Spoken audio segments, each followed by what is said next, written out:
하지만 우리가 하나님을 예배하는 일, 여러분이 살아가실 때 얼마나 바빠요, 그죠? 할 일 많습니다, 굉장히. 어떤 분들은 교회에 나오시는 분한테 왜 지금 내가 바빠서 할 일이 너무 많은데 어떻게 교회 가서 가만히 앉아서 예배를 드리냐, 내가 내일 해야 된다, 그런 마음 때문에 못 나오는 분들도 사실은 많이 있습니다. 그러나 정말로 여러분들이 그런 것들을 다 제쳐두고 주일날 주님 앞에 나와서 예배드리는 것, 여러분들의 믿음의 표현이고 여러분들의 신앙의 표현이고 여러분들이 하나님을 사랑하는 증거라고 생각을 합니다. 그러므로 여러분들이 주일날 나와서 예배드리는 것 가볍게 생각해서는 안 됩니다. 쉽게 생각해서는 안 돼요. 그것 자체가 벌써 믿음의 표현이고 하나님을 향한 사랑의 표현이고 하나님을 향한 감사의 표현이다. 그러므로 여기 계신 분들은 다 이렇게 물론 하나님께서 나중에 상급을 주시고 칭찬하시겠지만 여러분들이 격려를 받으시고 칭찬을 받으시고 여러분들이 이미 하나님 앞에서 가장 소중한 일을 하고 계신 거예요. 그럼 제가 학교에서 학생들을 가르치다 보니까 뭐 별거 없습니다. 성적을 공부를 잘하는 학생들을 보면 자기 자리를 끝까지 지켜요. 어려움이 있어도 힘들어도 피곤해도 여러분 자리를 지키면 듣고 배우고 그런 열정 때문에 여러분 좋은 결실을 맺을 수가 있는 겁니다. 때로 여러분들이 신앙생활 할 때 그런 생각이 들어요. 별로 알아주는 사람도 없고 무슨 내가 학점을 받는 것도 아니고 무슨 누가 잘했다고 그러는 것도 아니지만 여러분들이 사람을 바라보고 신앙생활을 하는 게 아니잖아요.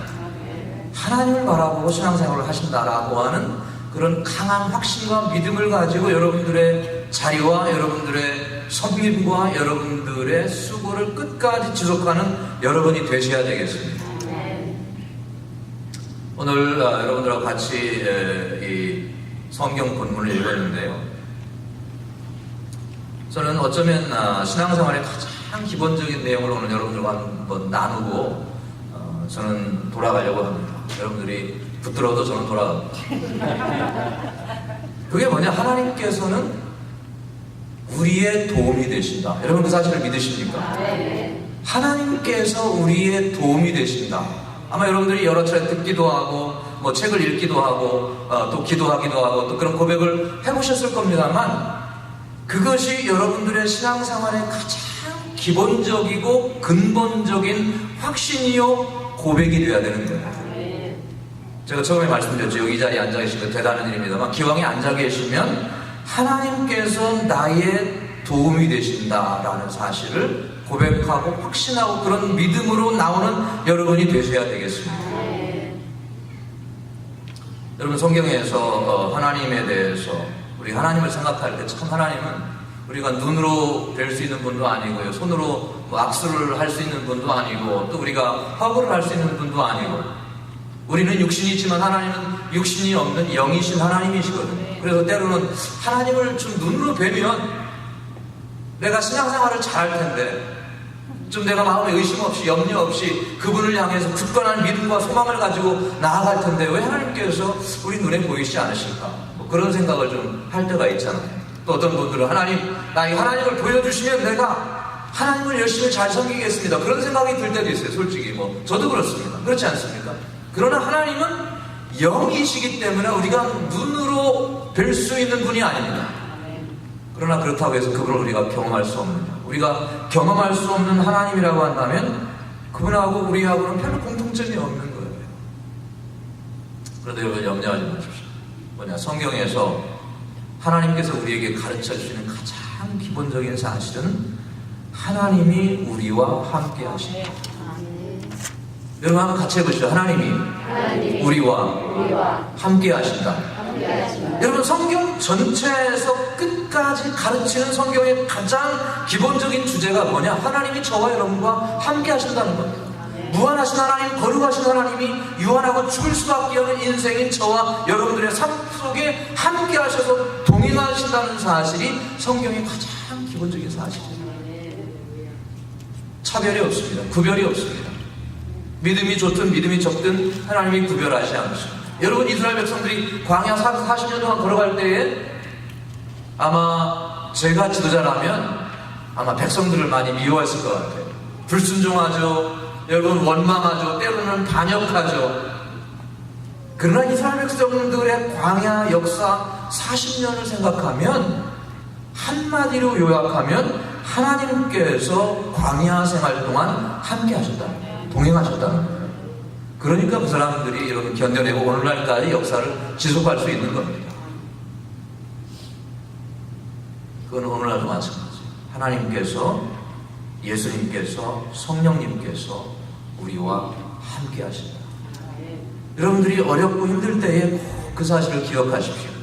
성경 하나님은 우리가 힘들고 어려울 때뿐만 아니라 삶의 모든 환경 속에서 어디 있든지 어떤 환경 속에 처해 있든지 그분이 우리와 함께 하십니다. 여러분들이 그 점을 놓치면 안 됩니다. 근데 가만히 보면 제가 옛날에도 말씀드렸는지 잘 기억이 안 납니다만, 사람들이 시험이 들고 어려움이 들면 가장 첫 번째로 하는 일이 뭐냐? 주님을 멀리해요. 기도하기를 멀리하고, 성경 읽기를 멀리하고, 여러분 예배하기를 멀리하고, 기도하기를 멀리하는 잘못을 범해요. 그러니까 시험이라고 부르겠지만, 여러분들이 그런 어려움이 있을 때 더 주님을 가까이 하시고 주님 앞에 나아가는 여러분이 되시기를 바랍니다. 절대로 주님을 멀리해서는 안 돼요. 왜? 그분만이 여러분의 유일한 해결책이 되시고 여러분의 유일한 도움이 되신다는 거예요. 여러분, 성경에 예수님께서 제자들이 배를 타고 갈릴리 바다로 이렇게 나아가서 이제 건너편으로 건너가려고 그렇게 예수님께서 명하셨습니다. 그리고 예수님은 남아서 홀로 기도하고 계셨어요. 한밤중이 됐는데 갈릴리 바다에 광풍이 몰아칩니다. 지금까지 경험해보지 못했던 그런 정말로 이제 배가 곧 이렇게 침몰할 수밖에 없는 아주 굉장히 절박한 상황이었어요. 그래서 제자들이 어떻게 해서라도 지금 이제 생존해서 건너편으로 건너갈 열심히 애를 쓰고 있는데 멀리서 한 형체가 물 위로 걸어오는 모습이 보입니다. 여러분들이 아마 그 내용을 기억하실 거예요. 그때 제자들이 뭐라고 했습니까? 유령이다 그랬어요. 유령이다. 저는 지금까지 그 내용을 별로 그렇게 심각하게 생각하지 않았습니다. 예수님께서 물 위로 걸어오셔서 그 새벽에 제자들과 함께 그렇게 건너편으로 건너가서 하실 일이 있기 때문에 물 위로 이렇게 걸어오셨겠지, 그런 생각을 했습니다만, 여러분들이 그 내용을 생각하면 예수님이 왜 제자들에게 물 위를 걸어서 오셨느냐, 굉장히 중요합니다. 제자들은 지금 이 바람과 싸우고 파도와 싸우고 풍랑과 싸우고 지금 배가 가라앉지 않기 위해서 열심히 여러분 지금 생명을 보존하기 위해서 씨름하고 있는 아주 절박한 상황입니다. 저는 생각할 때 그렇게 지금 물을 퍼내고 막 배에 노를 젓고 그런 제자 중에 한 사람도 예수님을 생각하거나 하나님을 생각한 사람이 있을까? 그런 질문을 던져봐요. 예수님께서 걸어오시는데도 제자들은 유령이다 하고 반응한 걸 보면 그런 생각을 한 제자들이 없는 것 같아요. 그러나 그분이 누구십니까? 예수님이시죠. 예수님이십니다. 정말로 절박한 순간에 정말로 주님께서 필요로 하는 그런 환경 속에 예수님께 그 순간에 임하셔서 제자들에게 도움을 베풀고 계시다는 사실을 여러분들이 꼭 기억하십시오. 거기 마가복음에 성경을 읽지 않겠습니다만 예수님께서 물 위를 걸어오셔서 지나가려고 하셨어요. 제자들이 막 고통당하고 씨름하는데 그게 무슨 말입니까? 왜 지나가려고 하셨을까? 우리말에는 지나가려고 하셨다라고 그러지만 모른 체하고 그냥 예수님께서 휙 하고 지나가시는 게 아니라 그 말씀은요, 예수님께서 지금 하나님이시고 천지 만물을 다스리시는 권세가 있는 그런 하나님으로서의 예수님의 권세를 보여주셨다는 것을 얘기합니다. 여러분, 세상에 누가 무리를 걸을 수 있습니까? 가끔 여러분 마술쇼에서 무리를 걷는다 그런 걸 보이지만 마술이잖아요. 마술, 그죠? 마술은 뭡니까? 다 트릭, 속임수가 있는 거예요. 눈가림이 있는 겁니다, 여러분.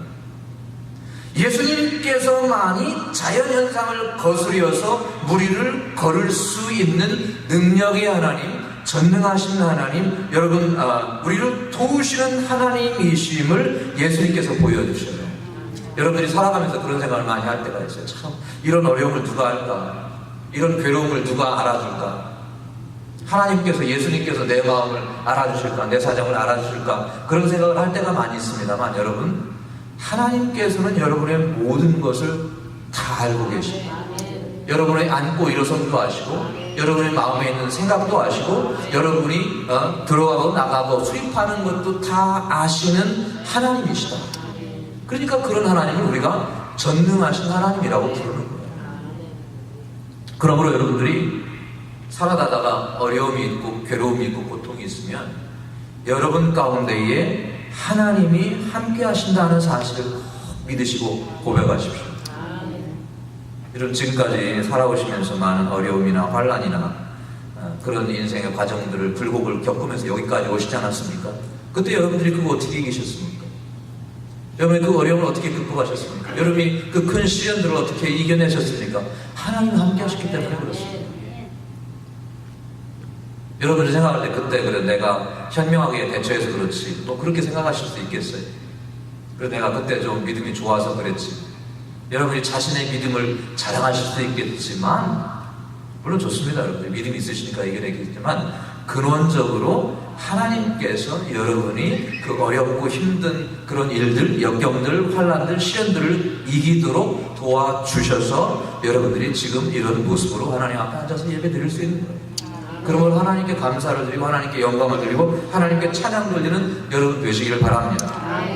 오늘 본문 보니까요, 하나님께서 우리와 함께 하실 때에 어떻게 되느냐, 흉흉한 환경 속에서 지켜주신다는 거예요. 흉흉한 환경. 여기 보니까 여러분 2절 3절에 보면 땅이 변해. 요즘 우리 땅이 변한다고 생각해 봅시다. 큰일입니다. 산이 흔들려서 바다 가운데 빠져. 상상할 수 없죠. 우리가 상상할 수 없는 천재지변이 일어난다는 거예요. 여러분, 바닷물이 흉흉하고 뛰놀든지 그것이 넘침으로 산이 요동할지라도 우리는 두려워하지 않아. 여러분, 우리가 하나님을 모르고 예수님을 모르고 하나님의 자녀가 된 확신이 없으면 여러분 이런 환경이 일어나면 두렵습니다. 이런 환경이 일어나면 두려워요. 여러분 전에 알라바마에 그때 토네이도가 지나갔거든요. 그죠? 토네이도가 지나갔는데 그때 이제 제가 어떻게 우연한 기회에 거기를 이렇게 그 지역을 전혀 이제 그런 생각을 안 하고 이렇게 지나가게 됐어요. 근데 차들이 이렇게 길 옆에 서서 사람들이 막 보면서 막 이렇게 놀라고 있더라고요. 그래서 저기 뭔가 하고 저도 내려서 가봤거든요. 그때 이거 토네이도가 지나간 길이에요. 근데 정말로 그 영화에서만 보던 그 장면이 실제로 거기에 일어나 있는 거예요, 여러분. 그때 그걸 보면서 마음속에 이렇게 두려움이 엄습하는 거지. 자연이라는 게 이렇게 무서워. 자연이라는 것이 이렇게 참 무서운 거구나라고 하는 그런 생각을 그때 문득 들었어요.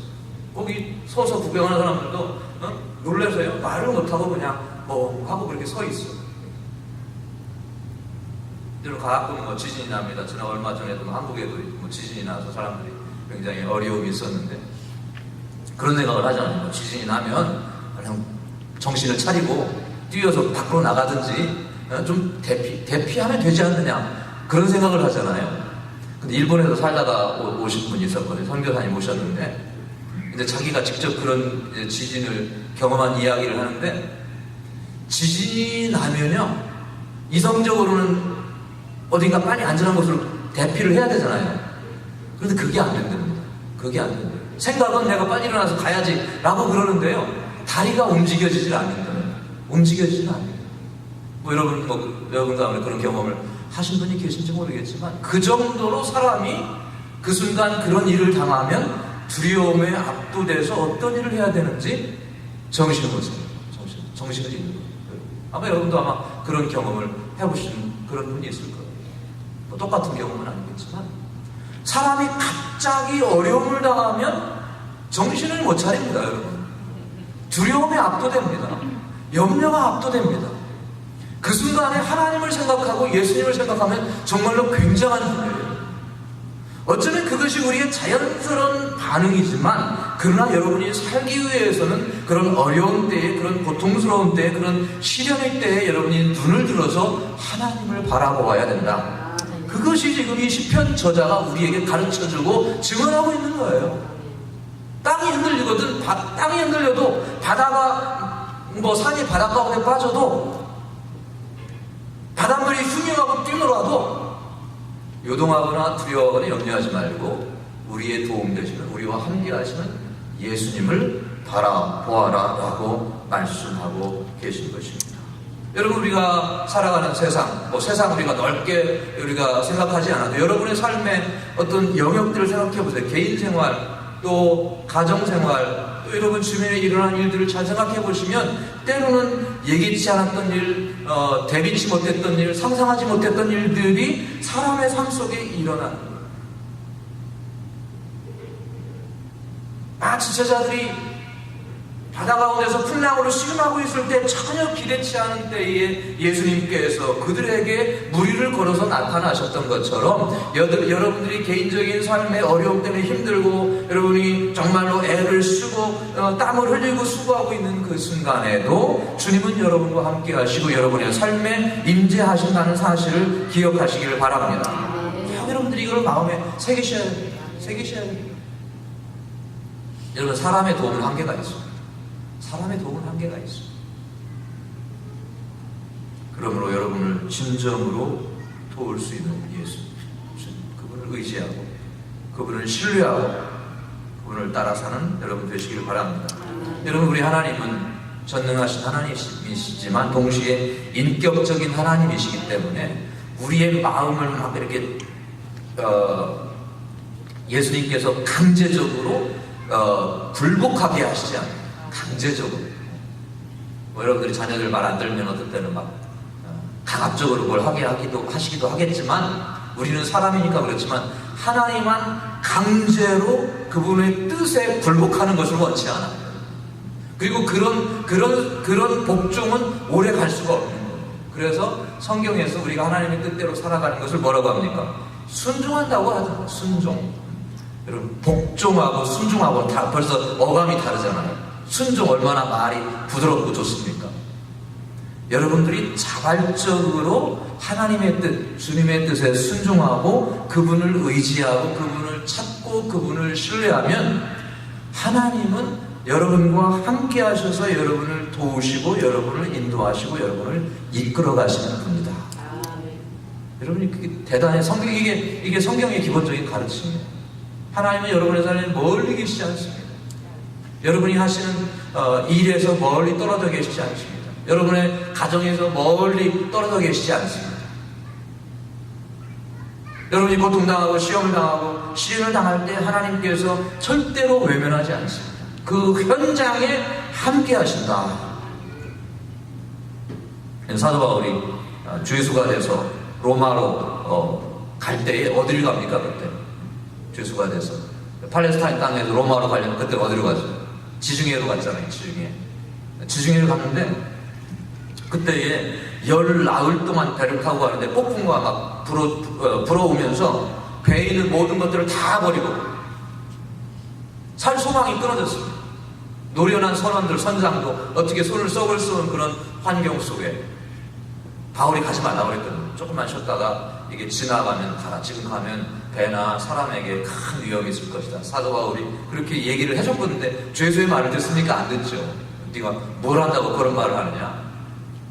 그리고 가서 열 나흘 동안이나 2주간 동안이나 열심히 하다가 여러분 물건도 다 버리고 사람들도 완전히 이제 거의 죽을 직전에 놓여 있는데 사도 바울이 그들 가운데 서서 위로하며 권면해요. 여러분, 내가 섬기는 전능하신 하나님께서 어젯밤에 나에게 나타나셔서 염려하지 말라고 하셨습니다. 그분이 우리를 지켜주시고 안전하게 우리가 항구에 도착하도록 하실 겁니다. 사도 바울이니까 그런 말 할 수 있겠지. 여러분, 그 당시에 한번 그 상황을 여러분들이 한번 상상을 해보세요. 지금 거의 아무런 소망이 없는 거예요. 여러분들은 2주 동안 배를 타보신 경험이 있으신지 없으신지 모르겠지만 유람선 타시는 분들 많겠지만 크루즈 가면 여러분 얼마나 호화롭습니까? 아마 그때하고 비교가 안 되는 거예요. 그러나 사도 바울은 자기를 부르신 분도 주님이시고 이 복음을 전하도록 명령하신 분도 주님이시거든요. 그러므로 자기가 이 명령을 이루고 완수를 하지 않는 한 하나님께서 자기 생명을 데려가지 않으시잖아요. 그죠? 그런 확신이 있었습니다. 그리고 밤에 하나님께서 바울에게 약속과 확신을 주시니까 그런 어려움 속에서도 여러분 주 예수 묶여가지고 주 예수가 돼서도 염려하거나 두려워하지 않고 담대하게 미래를 바라보며 확신을 가지고 나아요.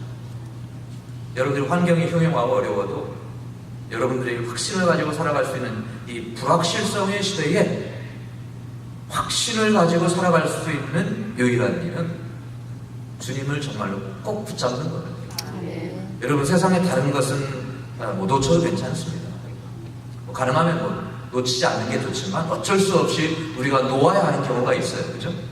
다른 것은 여러분들이 놓으셔도 되지만 예수님은 절대로 여러분이 놓아 보내서는 안 되는 거예요. 그건 여러분들이 의지로 하셔야 됩니다. 하나님은 떠나지 않습니다. 우리와 함께 하십니다. 우리와 동행하십니다. 우리의 삶에 임하십니다. 그러나 여러분이 초청하시고 모셔드리고 그분을 의지하고 그분에게 기도하고 그분에게 도움을 구해야 그분이 역사하시고 임하셔서 여러분을 주권적으로 이끌어 가시는 거예요. 가시는 거예요.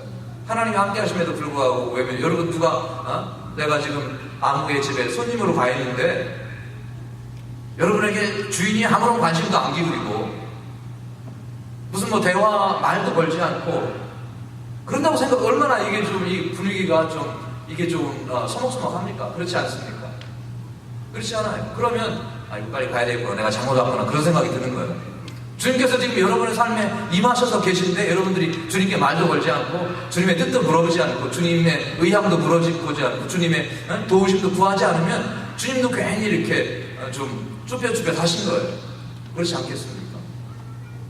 성령님이 함께 하시는데 우리가 아무런 관심을 기울이지 않고 내 마음대로 살아가면 성령님이 마음속에 근심하시다가 나중에는 소멸되시는 거예요. 소멸되시는 왜? 인격이시기 때문에. 인격이시기 때문에. 사람은 다 인격체잖아요. 하나님도 마찬가지예요. 인격체다. 그래서 여러분들이 주님을 의지할 때에 여러분에게 소망이 있다 하는 사실을 꼭 기억하시고 이렇게 믿음으로 주님을 의지하시기를 바랍니다. 5절에 보면 하나님이 그 성 중에 거하시며 성이 유동치 아니할 것이다. 여러분 그 성 중에 어디입니까? 예루살렘. 예루살렘이 어떤 도시입니까? 역사적으로 분쟁이 끊이지 않고 전쟁이 끊이지 않고 이민족의 침략이 끊이지 않고 종교전쟁, 문화전쟁의 중심지가 어디냐? 예루살렘이거든요. 여러분 예루살렘이 참 지금까지 세계에서 가장 오래된 도시 중에 꼽히는 도시거든요. 예루살렘이 역사가 가장 긴 도시거든요. 그러면 뭐 그 예루살렘에 뭐 큰 군대가 있어서 그러냐? 그런 게 아닙니다. 왜 지금까지 그런 환난과 전쟁과 어려움 속에서 남아있느냐? 하나님께서 거하시던 도성이었기 때문에 그런 예루살렘에 뭐가 있었습니까? 성전이 있었어요. 지금은 물론 없지만 회개사원이 자리 잡고 있지만 성전이 있어서 하나님께서 거기에 임재하시던 장소. 그러니까 전쟁의 환난, 기근의 환난, 어려움의 환난 얼마나 많습니까? 역사적으로 환난을 당했어요. 그런데도 불구하고 지금까지 남아있다. 왜? 하나님이 도우신다. 하나님이 도우신다. 여러분 우리가 이 땅에 살아갈 때 사람이 성공하기를 원하고 뭔가 큰 위대한 결실들 맺기를 원하지 않습니까? 그래서 열심히 여러분들이 아마 새벽부터 늦게까지 살아가실 건데 중요한 것은 하나님께서 우리의 삶에 거하시도록 해야 하나님께서 우리를 도와주신다는 겁니다. 여러분 제가 말씀드리지만 우리는 우리에게 다가오는 모든 어려움이나 장애물을 이길 만한 능력이 없습니다. 여러분 없습니다. 그죠? 누가 도우시냐? 하나님이 도우시고 하나님이 이끄시고 여러분 우리 심령에 주님을 모시고 우리가 우리의 삶을 성소로 삼고 그분을 높이면 하나님도 여러분을 존중해 주시는 거예요. 여러분이 하나님을 높이면 하나님도 여러분을 높여주시는 거예요. 사람의 그게 다 자연적인 그런 이치가 아닙니까? 여러분 하나님과 우리 관계는 사람 관계도 마찬가지예요. 누군가 여러분을 높여드리고 존중해드리고 여러분 그분의 생각을 여러분들이 잘 이렇게 소중히 여겨주시면 그분도 내 생각을 존중해 주시고 나를 소중하게 여겨주는 겁니다. 그렇지 않겠습니까? 하나님도 마찬가지예요. 하나님도. 아브라함이 여러분 부지 중에 손님을 대접하다가 하나님을 대접했잖아요. 여러분이 사람을 잘 대접하시고 그러면 여러분도 대접을 받습니다. 그게 황금률 아니겠습니까? 그럼 여러분이 가장 잘 대접해야 될 한 분이 계신데 그분이 누구냐? 예수님, 하나님, 성령님. 그러면 여러분의 삶에 좋은 결실이 있고 승리가 있고 성공이 있을 줄로 믿습니다.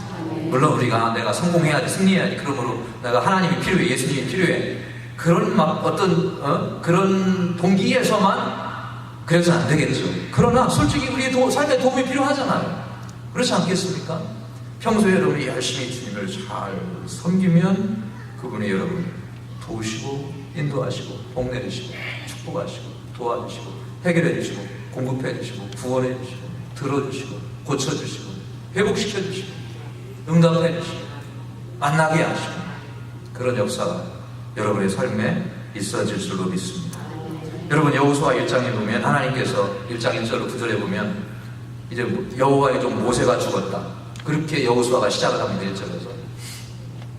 근데요 그게 여러분들이 그냥 성경에 표현된 단어들을 그냥 그걸 무시하면 안 돼요. 여호와의 종 모세가 죽은 후에, 전에는 그런 말 안 썼거든요. 근데 지금 하나님의 종 모세가 죽어서 이제 여호수아가 여러분 후계자가 됐는데, 이게 여호수아라는 사람이 어떤 사람인지 잘 모르고, 사람들은 또 여호수아가 우리를 목적지로 이끌어가려는지 잘 모르고, 또 가서 가나안 땅을 점령해서 정말로 거기에 살게 되는지 잘 모르고 불확실한 거예요. 어려운 시대입니다. 근데 그때 하나님께서 여호수아를 부르시는데 그 상황에서 맞는 말씀은 여호수아를 부르셔서 여호수아 너 가서 가나안 땅을 이렇게 정복한다. 무슨 뭐 정복 계획을 주시든지 전쟁 전략을 주시든지 하면 이해가 되는데, 하나님께서 여호수아를 부르셔서 하시는 말씀이 너 주야로 모세가 기록한 내 율법을 묵상하라. 좌로나 우로나 치우치지 말고 거기에 기록된 말씀을 다 지키라.